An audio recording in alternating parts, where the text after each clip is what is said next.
Get the camera going. Got it? Good. All right.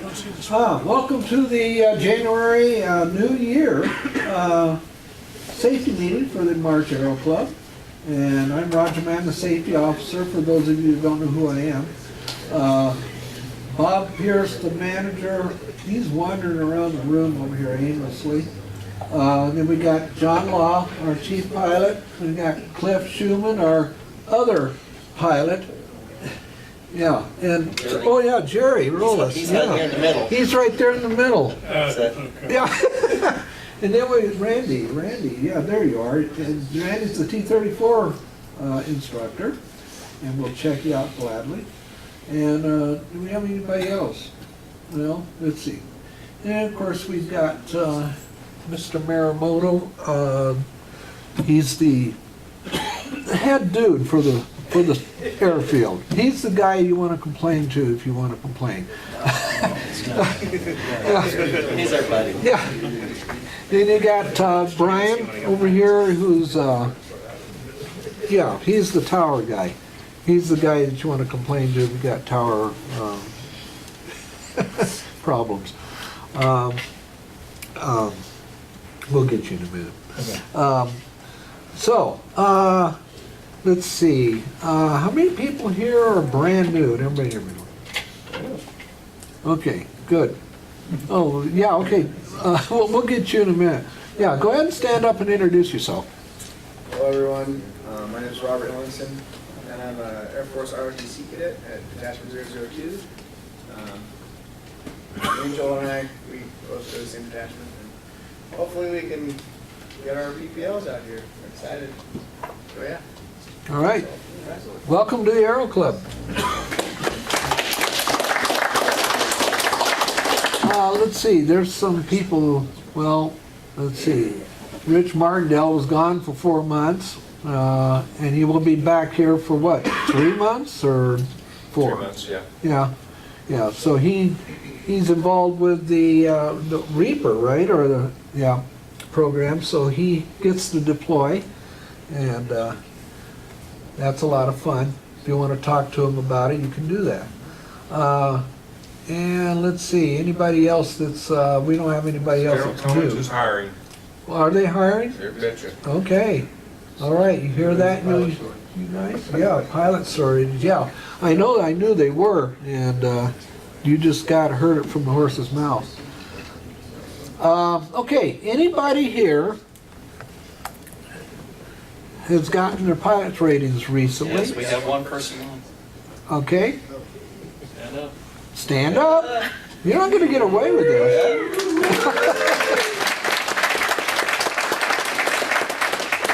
To private pilot. 2 years, 2 check rides, got it. Congratulations, Chief. Okay, anybody else has done like a solo? Anything like that? You know, something different? Yeah, we had a solo. Yeah, we had a solo somewhere. I know we did. Yeah. Stand up, Angel. Yeah, come on, Angel. I soloed like 2 months ago, I think. Yeah, been here first time. Yeah. All right. Anybody did anything spectacular? Now this includes, you know, new airline types. You know, you can also stand up. It doesn't have to be just Aero Club. Anything that you've done, anything that might be an exciting story to tell. I know there is, but you guys just don't want to talk. Yeah. Uh-huh. So, anybody want anything to tell? No? You want to say? Okay. All right. See, now you're depriving all these guys, all these young, up-and-coming pilots. Yeah. Like people like Greg back there, you know. Okay. All right. So, and anything else that anybody wants to add to what you've been doing as a pilot? Anybody gotten violated by the FAA or anything? Guess what? If you're going to do anything, do it now, because the FAA is basically shut down. Yeah. So, you know, if you're gonna violate something, do it now, quickly, before they come back. They're probably, I hope Dr. Foster doesn't see this. Okay, we do a few other routines here. We go ahead and we have the Aero Club manager get up and he kind of gives his spree a little bit. And then tonight what we're going to talk about is what went wrong in the investigation. What we're going to be doing tonight basically is you're going to be an NTSB investigator on aircraft accidents. So it's interesting, it's fascinating, and boy, I tell you, it leads you down that path of going, what were these people thinking about?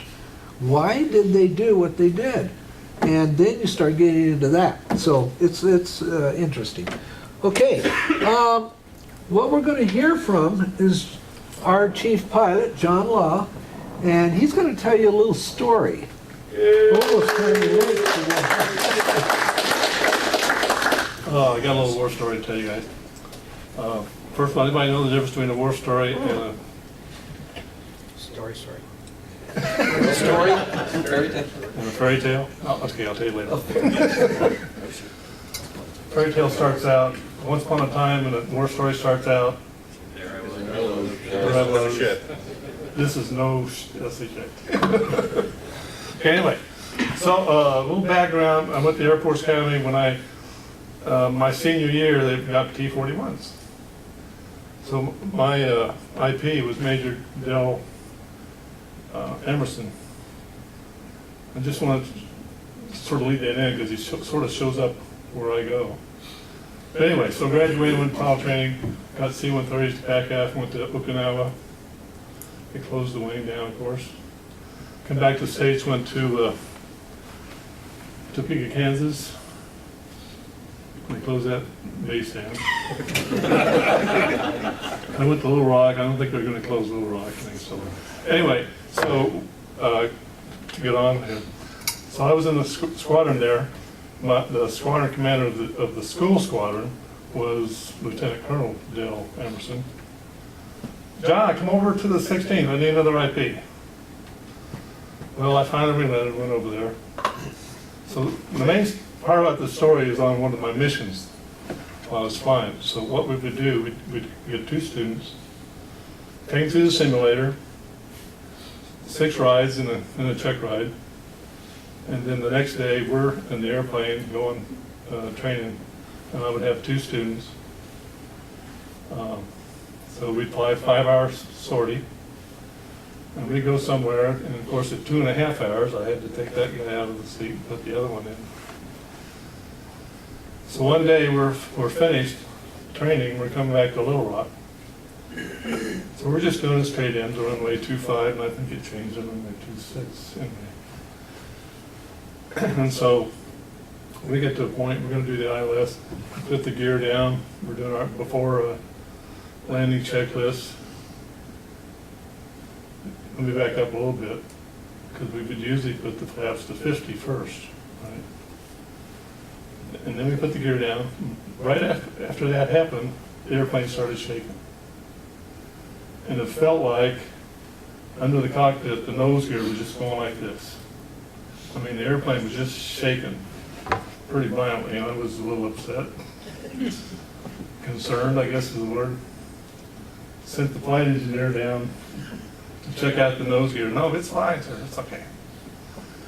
Damn, what's going on here? So of course I call command post, tell them what my emergency is. I said, get the SOF out there. Let me fly over and see if he can see what's going on. So he did, he got out there, so he's on the radio. By this time, the airplane wasn't shaking as bad. I guess some things wore off, I don't know. So anyway, so flying over the SOF. Always shook. What's that? I thought 130s always shook. Only when you were flying. Anyway, so I'm flying right over the SOF, and of course he's got his binoculars, and he's talking to me on the radio. Says, "Yeah, it looks like you have a life raft on your tail." So I said, "Okay, so at least we know where it is." So I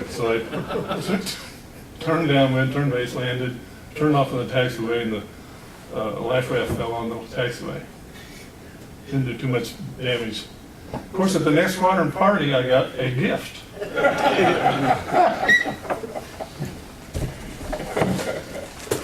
And that gift was part of that life raft. So of course, I put a frame around it, put it on the wall, so anyway, that's the end of my story.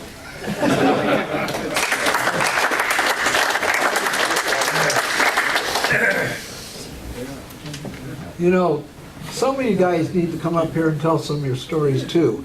Tonight, when I was listening to you guys talking at the table tonight at the restaurant, there's no excuse. You guys got some good stories to come up here.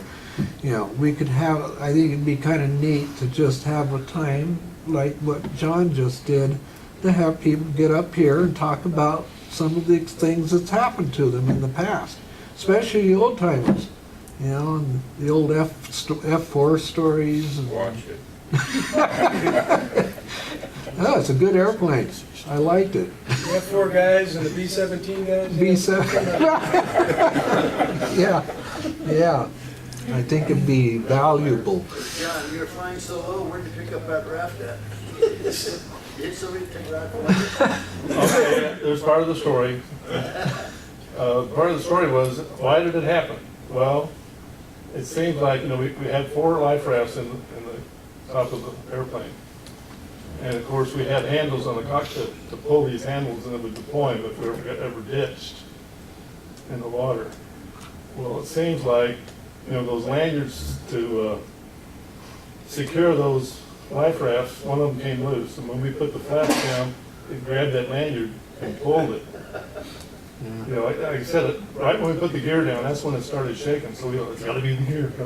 No, it was somebody that didn't do their job and didn't secure the life raft. And when we put the flaps down, it deployed the raft. So we weren't flying too low. Okay, new form of speed brakes, sir. Yeah, well, I couldn't tell that. All we worried about was the shaking. Yeah, Moral of the story is that those lanyards, yeah, they do. Yeah, 140, I think we had one incident like that where on the 141, where the raft came out the back and it deployed inside.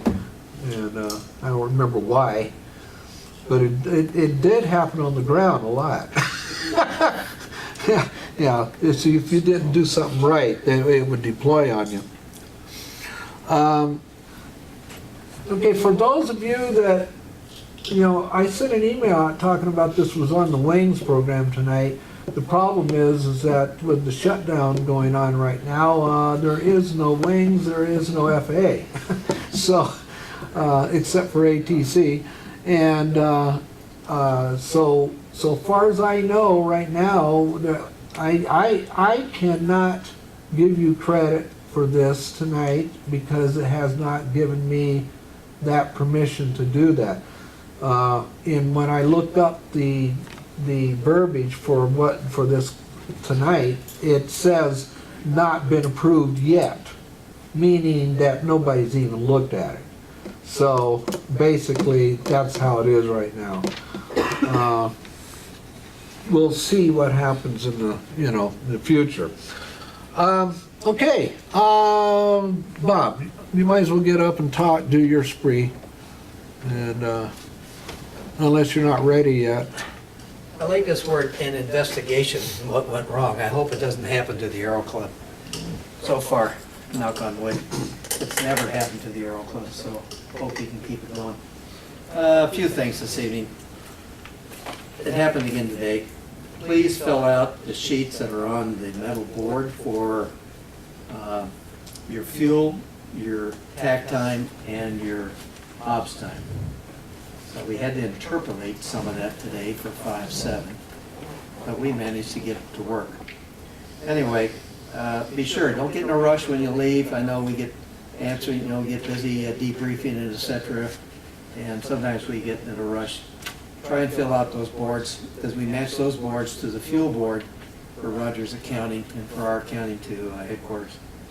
Our credit card information is getting better. I appreciate all that help. In the meantime, I'm just going to talk about maintenance. So it's taken us 5 weeks to get the approval for the down payment because the individual who wrote the contract, was his first time, required an invoice and then a new EFT, that's the electronic funds transfer, that's a direct deposit.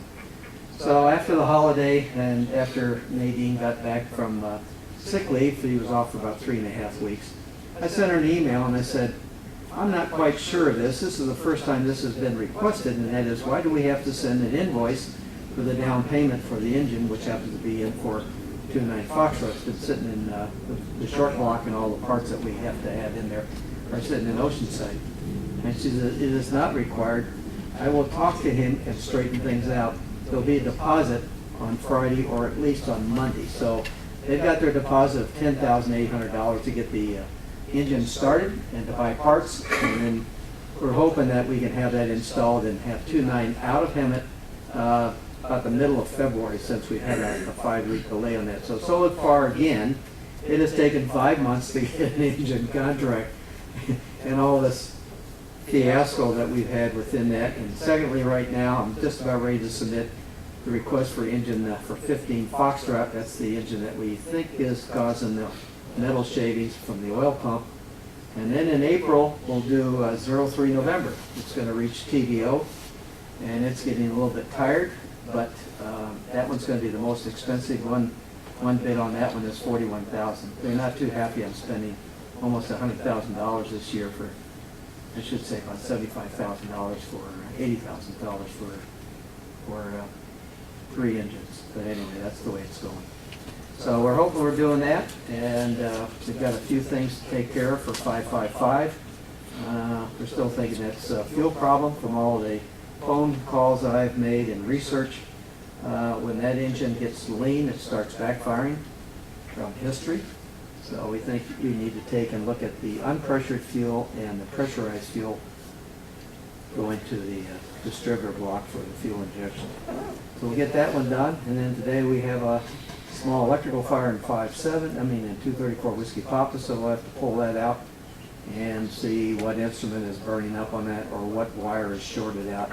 That happens to be a Parks Industry modification on that aircraft, so hopefully it's not something real serious. And that's it for maintenance, and just bear with us, but we should have, we got the magnetos in for 03 after we put in spark plugs, and it still has an excessive mag drop. And so we got new magnetos from Bendix, overhauled them, $1,000 a piece, so there's $2,050 for the 2 magnetos in 03, so we can have that up and flying for you on Thursday afternoon, we hope. So any questions about the maintenance of what we're going here?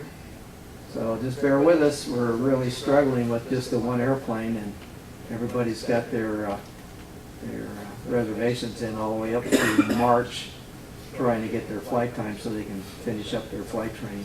Now, we don't like to see the delays. We like to take and push it through and get you out of here so you can have fun on the outside. But if we get 29 Foxtrot up by mid-February with 5 hours of cross-country to get it burned in on that, we'll have 2 airplanes, and then the next one will be maybe a month later, we're hoping. 15 Foxtrot will be back on track again for our training aircraft. What was that, David? When the fire is in smoke. Yeah, whatever. It's some kind of discoloration back there, I don't know. But it was coming up behind someone's head. I forgot who it was, but anyway. Thank you. All right, thanks, Bob. Okay, is there anybody else want to say anything? You guys over there from the, Yeah, I prefer the T-34 stop all the excitement on the RTVs, please, from an exercise standpoint. Just saying. yeah, We would too. well, Yeah, especially me. yes, especially Cliff. Yeah, so, Today too? Roger, do we have a front end shape, by the way? yes, we sure do. Well, I got it right here. That's enough. Just want to make sure you listen to me before you. Okay, while you guys are doing that, let me get this. Roger, we do have a Oh. few other things. Yes, go ahead, So, stand up. We're going to be starting a round of construction on the airfield. The first will be the keel, the first 1,000 feet on 1-4. So expect some of the general aviation that normally goes to the main runway to be pushed over to 1230. So, and then after that, we're going to probably be working on taxiway alpha and taxiway Charlie, but we're not going to take out everything at the same time. There's some airfield painting projects going on right now, but due to the rain and temperature, that won't be continuing until we can get the temperature up and we get that paint applied. So some of the lines will be repainted and hopefully visibility will be better out there. And then in the end of February, expect a lot more aircraft on the airfield. I mean, we've got a spike of just commercial aircraft. Looks like the Army is really taking advantage of us. But we're going to end up with more C-17s on the apron. So we're helping our active duty brothers out and accepting some aircraft here because they got dispersed aircraft from another base. So just expect a lot more heavy aircraft, a lot more commercial aircraft. We're just getting busier. We got Prime Air flying now. They fly 3 times a day, every day, holidays included. So it's just going to be a lot busier in the airspace.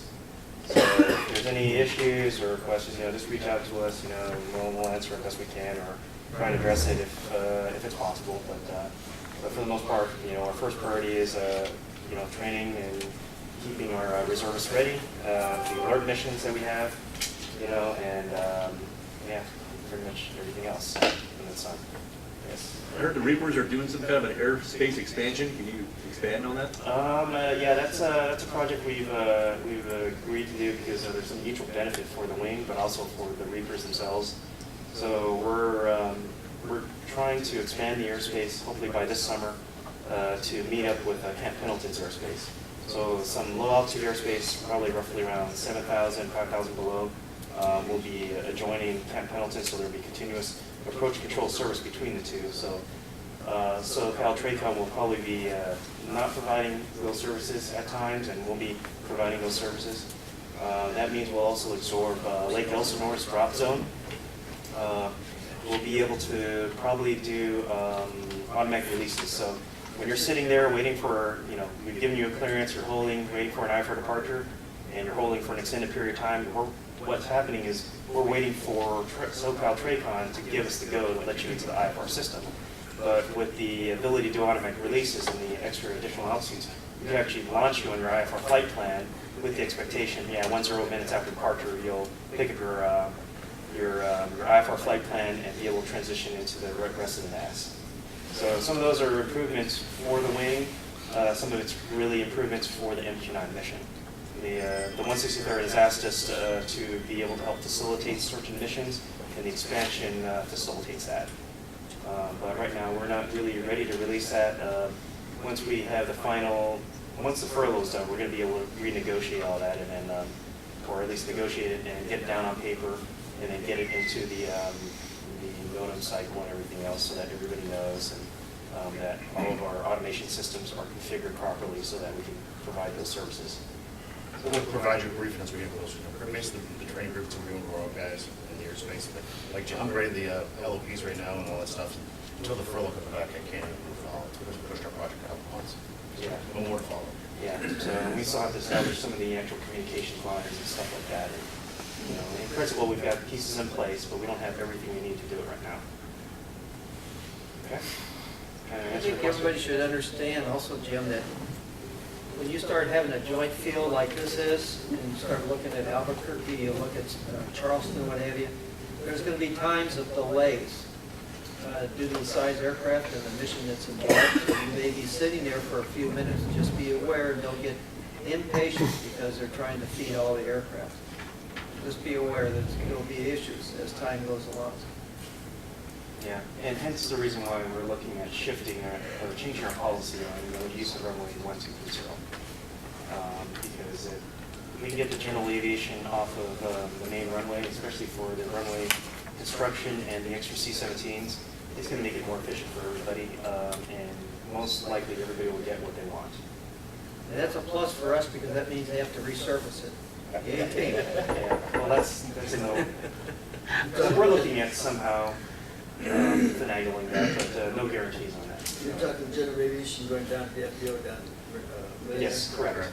Yeah. And then the prime air, are they millionaire or are they us? Are we taking care of millionaires? I mean, the prime air is millionaire. What do you mean? Like millionaires taking care of the prime air? they're the provider for those guys. So that's not coming. Yeah, let's see if it's transferred. Yeah, They're coming down to South Hampton. Right there? yeah. Is there any talk about resurfacing 1230? Like I said, that's something under discussion with the JPA. Because especially at one end of 30, it's starting to get pretty bad. It's not that bad, it's just like any other kind of control field. We get AIP from I know Gear gets a lot of work out there. Of course, I haven't flown off that runway, so I guess my opinion doesn't really matter. So. Yeah, we're getting to the point now we're having to teach students to land on one side or the other instead of down the middle just because of the, just get Okay. This is the best time in the world to apply for AIP funds. Yeah, well, we're thinking about it. We're thinking No cost to you. well, I got to talk to the airport director, so that's what we're trying to do. Is we're trying to see where we can meet each other's needs at the same time. Yeah, I was just thinking, I mean, we're, obviously if we start looking at accounts, I would think that our accounts would really support, you know, especially that one. This, you know, we've got the sheriff's department using it, you know, all, I mean, everybody's using it. Like I said, we're working with Aero and JPA. Yeah, yeah. So, but it'd probably be 5 or 10 years. Well, the Marines do put in runways. This is Where I sit, in regards to funding that's been going on in some of these major fields, this is considered a major field. They're going out millions. And there was a big push at the end of the last fiscal year. A lot of airports are doing a lot of funding. And now Redlands has gone into another $1 million project for theirs and for the AIP funding. So I think it's a good time for them to consider putting it in. The earlier the better, and with the joint field and with all of the aviation that's going to take place in the future and the increase, I think you can get it. Yeah. Yeah, well, more to follow. So, okay. Okay, thanks. All right. Okay, let's get moving because we're probably just gonna have to be able to cover just one accident, but it's fascinating. Basically what this is kind of a flow of what the NTSB does when they do their investigations of aircraft accidents. Obviously, there's going to be a lot of gaps, there's going to be a lot of incomplete information that we're going to get here, but they do a pretty good job of gathering the high points of what happened during these accidents. The big thing is that, you know, try to interact a little bit, bring up some points that maybe, the slides don't bring up or what I don't bring up. Look at it. What the first thing that you usually end up doing is, and what they do is that you will show up at the accident and they actually take you in, like you see here, okay, there's the airplane crash site. And then you get a little bit closer to the airplane, and you kind of observe it. I'll leave the side up on the aircraft as you look at it for your first time and kind of just look over the picture. I'll leave it up there for a minute or two and have you just kind of look at it because it does involve what you might come to a conclusion at the end. Then you step back and you start talking to people, eyewitnesses, and in an actual NTSB, don't take it too close because now David will go to sleep back there. The NTSB, of course, gets, they even spread out even further. They go out and interview family members and things like that. We do a little bit of that, but they just kind of touch on it, on what friends said and what the family said. And then, they go back and they start getting into right down what they ate the night before. But we don't get into that here. But anyhow, it's rather interesting. It's fascinating because the thing about this is that you sit there and you go, well, what can I do? What does this have to do with me being a pilot? Well, it has to do with the fact that this whole presentation, the reason why they even do this is right here. You must learn from mistakes of others. You can't possibly live long enough to make them all yourself. As pilots, especially, there's, you hear or see or read a report about a crash or of an accident that took place, whether people died in it or not. You sit there and go, well, what would I have done if I'd been in that same situation? And oftentimes, we do end up in those same situations, but the outcome doesn't have to be the same. And so that's the reason why the FAA likes to do these kind of things, and why I think the presentation is really good too. Let me move ahead here, and this is I don't necessarily agree with what they say here. I mean, if it happened that way, therefore it had to happen that way. I'm not sure why they came to that conclusion. I just think that, when you read NTSB reports, which a lot of people do, especially if it involves somebody you might have known, we all go on to NTSB and want to see just what they came out with. But I don't necessarily agree that it had to happen that way because it happened. I'm not sure why they come out with that. But I do know that something they did that caused the accident, there was a reason behind it. There was something that they, whether it be the person just didn't think about it, or there was a bunch of chain of events that led up to it. And there are the other accidents on here is with a Cessna 150. That one there, the individual, it just was flat out, I don't think they thought about it at all. And it just ended up going in a stall spin, and I think that it was just something nobody, even the instructor that was with the guy that crashed the airplane, didn't even think about that was the consequences that would happen. This first one, though, is fascinating. Okay.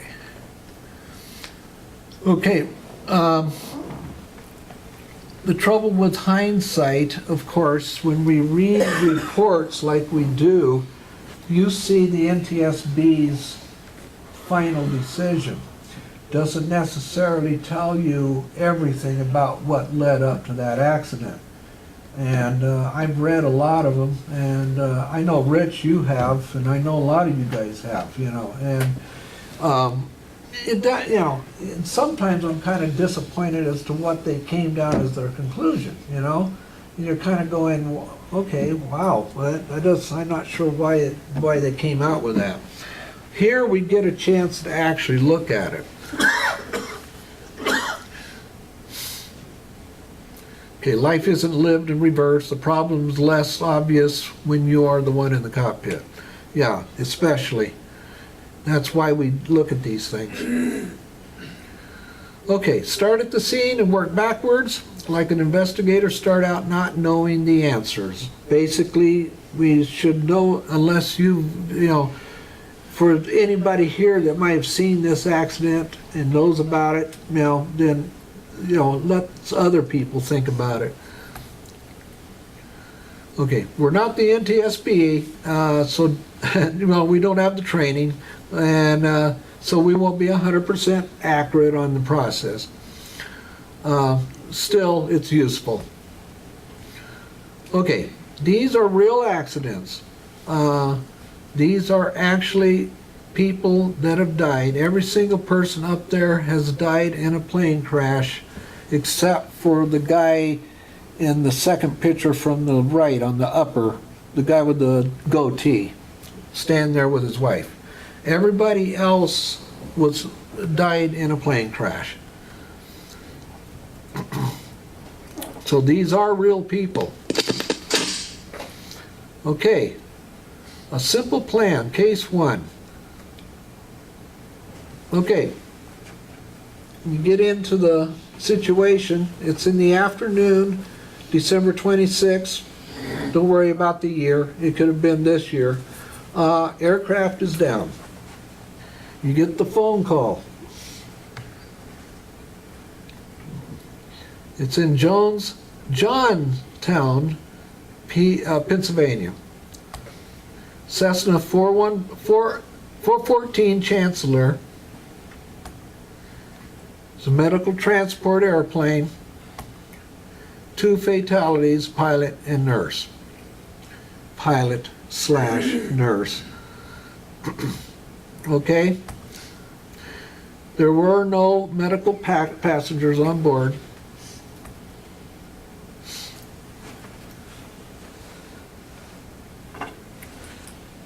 A small plane slams into the ground and goes up in flames at the Johnstown-Cambria County Airport. That crash happened just before 4 this afternoon. Witnesses say the plane was flying extremely low before taking a dive to the ground. The FAA says that 2 people were on board that plane. There were no survivors. It took off from Morgantown, West Virginia, and was headed to New Jersey when the plane reported to be in distress. A press conference is expected this evening. We'll have the latest for you tonight at 11. Okay, so you just saw the news report, and you got your, got the phone call for you to head on out there. And so now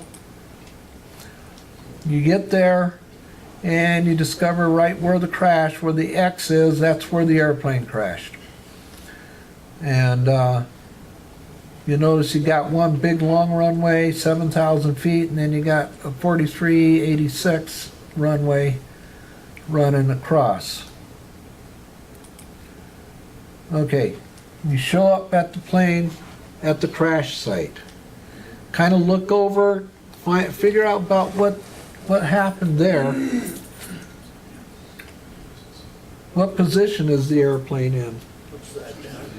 Yeah, it looks like it's upside down, doesn't it? What would you say about the landing gear? Looks like it was down. Yeah, it does look like that, because I doubt with the plane coming in like that the gear would have popped up. Yeah. And of course there was a fire. There is more on that though, because as an investigator you're looking at what you see there, but now you got some people you need to talk to about this. Okay. No debris passed. In other words, it doesn't look like the airplane slid or did anything like that. The cockpit is destroyed. The leading edges are smashed. On both sides? On both sides. Very important part of the picture. Craters, the nose, the engine, and tip tanks. So what might that suggest? Bird strikes. What's that? Bird strikes. Well, no, the craters are in the ground. Yeah, Came straight down. yeah, it looks like it kind of went straight down, yeah. It has that look to it.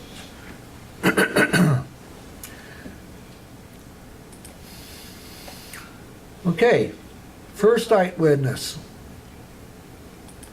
I was just coming back from the fuel farm when I saw a twin-engine aircraft climbing off of runway 33. It was probably at about 20 feet, and the motors were pulling strong, but it didn't seem quite like the normal engine sound. Then it climbed to maybe 100 or 150 feet wings level, and I'm guessing it had gone about 1,000 feet over the ground when all of a sudden it leaned to the right with the left wing vertical. I didn't know what the pilot was doing. I just hoped it was a military aircraft flying some kind of maneuver, but then it just arched over and took a nosedive to the ground with the engine still running. When it hit, there was a thud, no explosion. There was no fire at first, and then about 10 seconds later, it started flaming and rolling black smoke. Okay. And of course, if we were there, we'd probably want to ask some more questions. But this is what we get. Okay. Airline customer in the terminal. So we go in there and ask, did anybody see the crash? All right, come on. Well, my wife and I were in the terminal, and we happened to look out and see a smaller white airplane landing. it seemed like it was going too fast to land, and when it touched down, I thought I saw smoke. And then it went straight up in the air, nose first, maybe 100 feet or so, and then it just rolled toward the terminal. We thought it was going to come into the building for a second, and then it just took a nosedive into the ground and pieces flew everywhere. Okay. So he obviously, it looked like he was going back up again. And then just turn, sharp turn. Keep those thoughts in your mind. Reliability does vary with knowledge and with passage of time. You know, the closer to when the incident took place, the better for the investigator. Think big picture. Okay, in the tower, there was a trainee and a supervisor. So, obviously, we want to talk to them. Well, I was the watch supervisor in the tower, and the controller trainee was the primary controller. The ceiling was about 300 feet, and when the aircraft broke out, it appeared that it was lined up off course to the right, like straight into taxiway Alpha or even farther east. At that point, it appeared the aircraft was in a climb and a slight right turn. We both commented that we thought the airplane was doing a missed approach, but at the same time, I was checking the landing gear with binoculars, and as I told the trainee to broadcast that the gear appeared to be up, which he did, the aircraft just turned abruptly to the left and started dropping like a rock, and then it hit very hard about 2,000 feet down the runway on the left side. It looked like it was kind of half on the runway and half off. And then it went airborne and flew runway heading for about 2,000 to 3,000 feet, and then started to make a right turnout, and that sort of looked like a midfield right closed initially, but then it took a steep nosedive into the grass infield, abeam the Vortac. Okay. Where were the clouds? 300 feet. About 300 feet, yeah.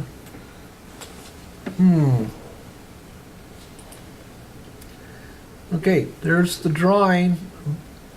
That shows about what the path was of the airplane. He struck right on the edge of the runway, yeah, right about here, and then he went up according to the tower, and then he started climbing up a little bit more, and then it circled back around on the right-hand side, and then he went right into the ground. Okay. Some more information.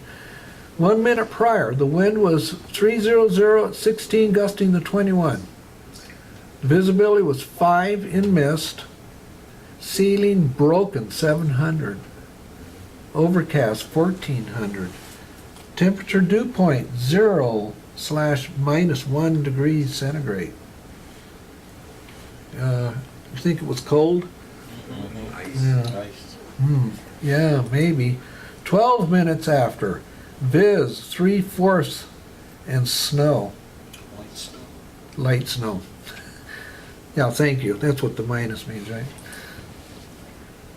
Okay, physical traces. Now we're going to go out and take a look and see what's going on out in the runway. Confirm witnesses' accounts. Does this, kind of like what the witness said. Let's look a little closer. Multiple prop gouges. Okay, right there. And of course you can tell pretty much by the distance of the prop, about how far or how fast the airplane was going. And of course it's heading off the runway towards the left. Tire skid marks. Oh, what's that in the middle?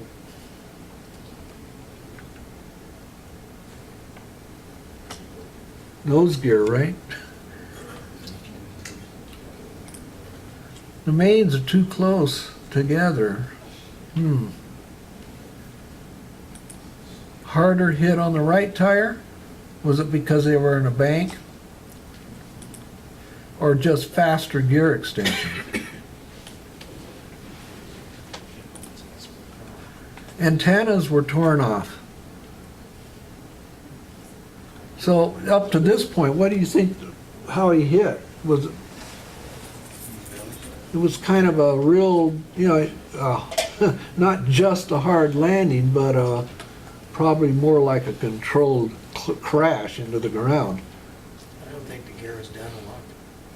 He wouldn't have hit the building. Well, With the that's, lock antennas. and you can tell by the way the skid marks are, that's kind of pretty much what, It was probably coming down, but it wasn't. It was in bad. progress.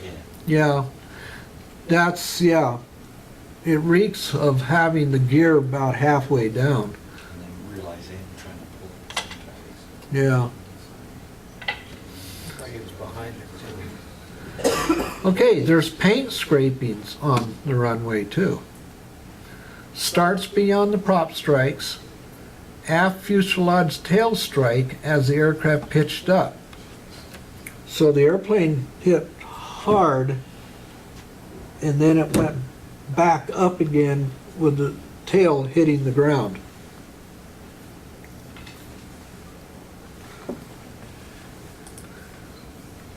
Okay, perishable evidence, okay? This is ice, okay? Early pictures of the runway, and so in other words, it was still cold, so they were able to get some pictures. Now, these pictures here are just added because by the time they got this thing, they were, obviously the ice melted. But there was ice chunks, V-shaped pattern, okay? V-shaped pattern ice starting at 2,000 foot mark.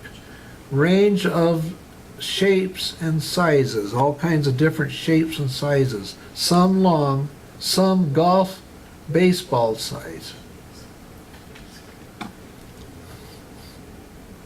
Very important. The V-shaped one is what's interesting. It was horizontal stabilizer. Mm-hmm. The smallest area. Yeah, so, you know, at this point, you know, you can kind of surmise something, you know, a little bit of what's going on. Of course, you know, if you're an actual NTSB investigator, you got to stay pretty neutral about it at this point. But there is a preliminary a decision here. Obviously, it was a tough approach. So some of you were talking about ice. What do you think that, what do you think what could have been the reason why the plane went back up again? Got a clean wing. With that He over finally here? got a clean wing, knocked the ice off. Yeah, that's true, yeah. I thought of that too, yeah. Tried to do a go-around? I don't know, I wrote down on my notes that I don't think she was necessarily trying to do a go-around. She was actually, they hit so hard that the plane actually started, it bounced up, and then she tried to do a go-around, right, you know. I think that might be what could have happened. A last-second correction. A partial gear-up landing. An aft fuselage tail prop strike. And of course, we've already seen the evidence for that. An iced-up airplane. And of course, I think most of us have come to that conclusion. An attempt missed approach, which is what Cliff brought up. And a low altitude stall. And of course, that's what, you know, led to the crash. The question is why?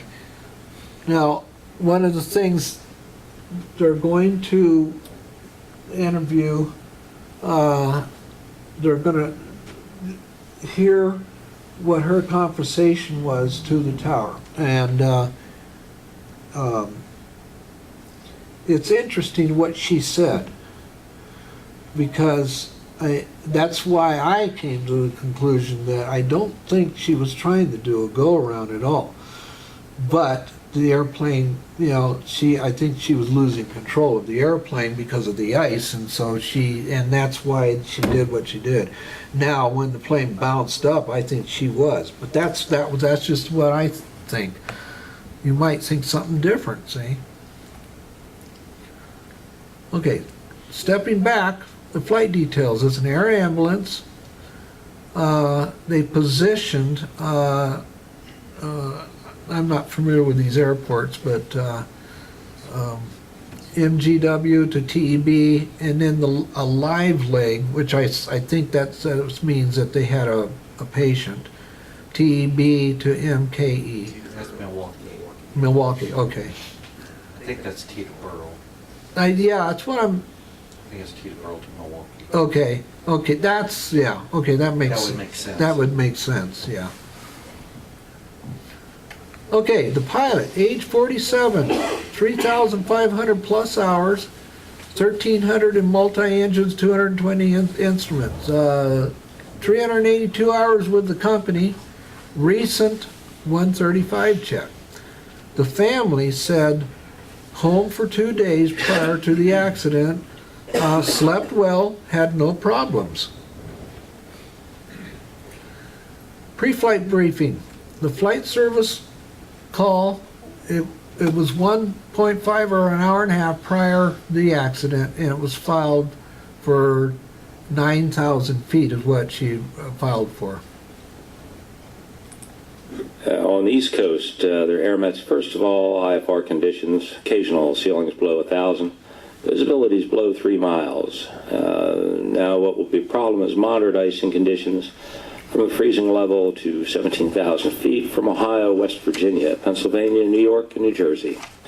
Pilot weather reports coming out of your area now, southwest Pennsylvania, light to moderate rime icing conditions from about 3,000 feet up. West Virginia, moderate rime ice 10 miles south of Beckley at 6,000 feet. Top reports, Charleston, West Virginia, area of 11,000 feet with light rime to moderate rime icing conditions between 8,000 down to 3,000. Temperatures reported -7 at 6,000, -3 at 3,500 feet. So freezing level below 3,000 now. So pretty much you can expect ice from about 2,000 feet up, and you'll have to keep a close eye on it. Okay, the weather report.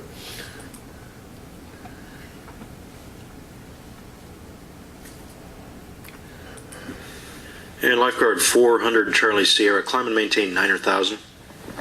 Climb and maintain 9,000, 0 Charlie Sierra. Cleveland, 400 Charlie Sierra. Do you have any top supports in this area? 400 Charlie Sierra, that Learjet about 10 in front of you. He's just coming down through 1-2,000, and he said probably another 1,000 below him are the tops. Okay, I'll have to continue my climb. We're getting iced up pretty bad here. Could I take, like 13,000? Lifeguard 400 Charlie Sierra, climb maintain 13,000. 13,000, 400 Charlie Sierra. Lifeguard 400 Charlie Sierra, what kind of icing are you getting, and intensity and outside temp if you have it? The temperature is about -3, and we're getting moderate mixed.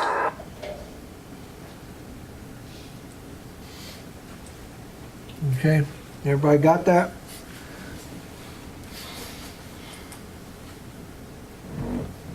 Okay, this is 2 minutes later.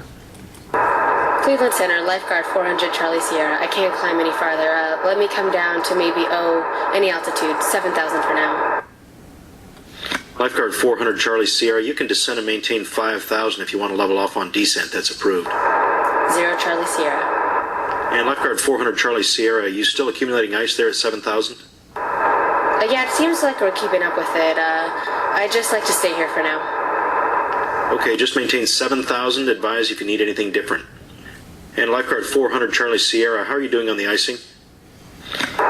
We're just barely keeping up with it here, so as soon as we could get, 5 and then 3 as we head eastbound, that'd be real good. I can't do 3 out in that area. You can do 5,000 right now if you want to go to 5. I'll keep that as an option for now.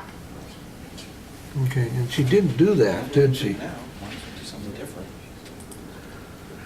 She filed for 9,000. This is just a recap. Asked for 13,000 moderate icing, but can't climb that high. Asked for 7, 5, or 3,000.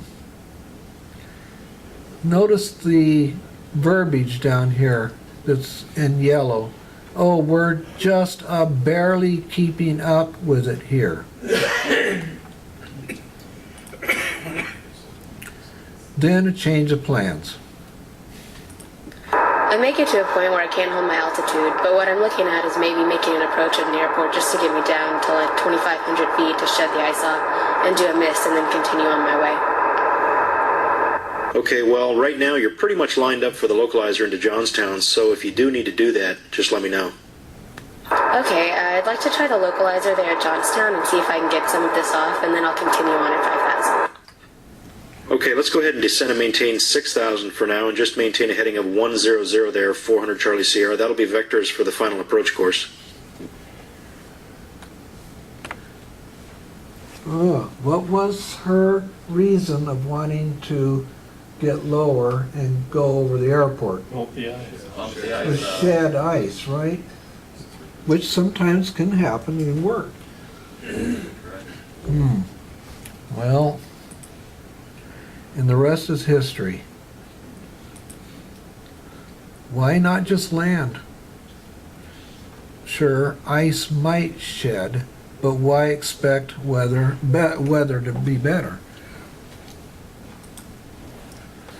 What was going on? This is a turbo de-ice twin, light load, had hardly anything on it, can't get above 9 or 10,000 feet. That's a lot. Yeah. She had one. 16 people. Yeah, that's possible too, yeah. But there was more on the airplane. Was ice worse than reported? Not really, no, it wasn't. No indications of equipment in up. Plate ice on the lower wing surfaces. One of the, why balk the missed approach? Was this a good decision in this situation? Had a 7,000, she had lots of runway. Whatever the case, it didn't work out. So, why try to go around? Well, here's some of the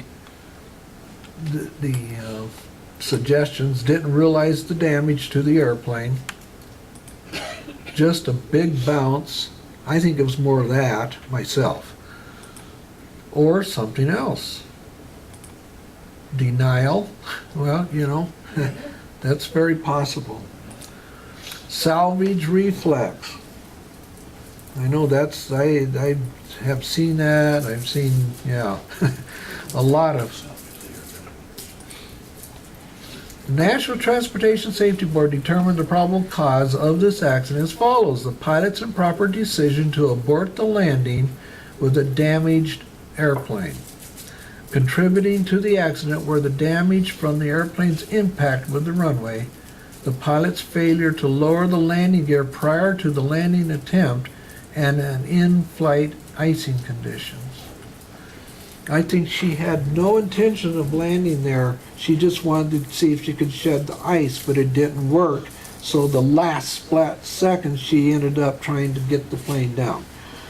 And it didn't, of course, work because it had ice all over the place. She had very little control. Yeah. Did they mention if they put down the flaps prior to that approach? No, it doesn't talk about it. I don't remember we could go back to that picture and look at the crash and see if they were down. I know the gear wasn't down. Actually, the discussion moves on here. Ultimate cause. Can we speculate? Probably never will really know what happened, but mission mentality, risk versus reward, and that's actually CRM. Crew resource management, the risk versus, what comes out of it. Is it worth the risk to do what it is you're doing? Ice is serious, even in capable aircraft. FIK, no guarantee. Look at the ice on that thing. I've seen our airplane, I'm sure all you guys have, in the C-141, there was a couple of times we were flying over 29 Palms, and the ice quite literally buildup on the wings and on the front windshield around the, outside the windshield. It went out to about 5 inches in a matter of a few seconds. And then it also disappeared about this, as fast, because we were going through an icing and we were going down into the desert, and of course it shut off. But it was like, wow, that was an eye-opener for everybody, you know, even the guys, you know, up front, and these guys were airline pilots. No last second changes, despite temptations, going around, go around. On the ground, stay down, prop strike, no fly. There's no way that she could not have known that she had not had damage. I mean, there's just no way. But I think that the fact that she just had no, I don't think that she was, she just thought she was just going to get that ice shred off and she then was just going to go on. That was the mindset. And I think that this thing, it was basically a last second change. All of a sudden, oh my gosh, I can't keep this airplane flying. There's a lot of questions that come up, and they talk about it in the report here too, is, you know, even though she did wanted to land and didn't change her mind, but actually attempted to land, would she have still had the same problems of getting there?